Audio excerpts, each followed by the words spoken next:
সাতক্ষীরার অন্যতম আকর্ষণ সড়ক পথে সুন্দরবন দেখা, কিন্তু সুন্দরবনে যাওয়ার এই সড়কটি দীর্ঘদিন ধরে সংস্কার না হওয়ায় যাত্রী চালক উভয়ই বিপাকে। জেলা শহর থেকে দেভাটা, কালীগঞ্জ ও শ্যামনগর যাওয়ারও একমাত্র সড়ক এটি।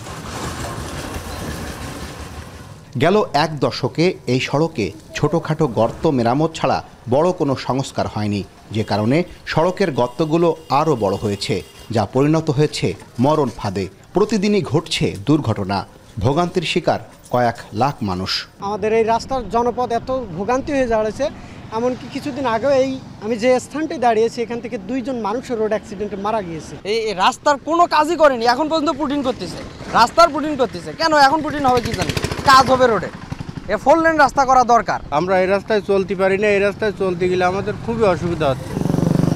উপকূলের এই অঞ্চলের চিংড়ি ও বিভিন্ন মাছ সময়মতো ঢাকা সহ দেশের বিভিন্ন অঞ্চলে পৌঁছাতে বেগ পোহাতে হচ্ছে। ভাঙা সড়কের কারণে আগ্রহ হারাচ্ছেন পর্যটকরাও। নেতিবাচক প্রভাব পড়েছে স্থানীয় ব্যবসা ও পর্যটন খাতেও। যদি 500 টাকা কামাই করি, দিন 600 টাকা খরচ, এরকম একটা অবস্থা। প্রতিদিন এক এক রকম একটা ক্ষয়ক্ষতি হতেই আছে। 2 ঘন্টা 2.5 ঘন্টা লাগে সাতক্ষীরা থেকে 30 কিলো 31 কিলো রাস্তা। ব্যবসা বাণিজ্য করতে যাতে গেলে মনে করেন 10 টাকার ভাড়া 20 টাকা। গাড়ি ডিফারেন্সিয়াল, ফরম্যাক্সেল কিংবা অনেক সময় কিনপিনও টায়ার বাস্টও হচ্ছে। এর কারণে যদি আশপাশে কোনো মানুষ, সাধারণ মানুষও থাকে, তাদেরও সহ মৃত্যু পর্যন্ত ঘটতেছে এই রাস্তার কারণে।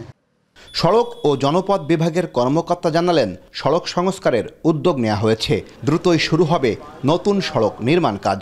এই বর্ষার মৌসুমে ভারী বর্ষণের জন্য আসলে কাজটা শুরু করতে একটু ডিলে হচ্ছে, তাছাড়া আমরা খুব শীঘ্রই কাজ শুরু করতে পারবো আশা করছি।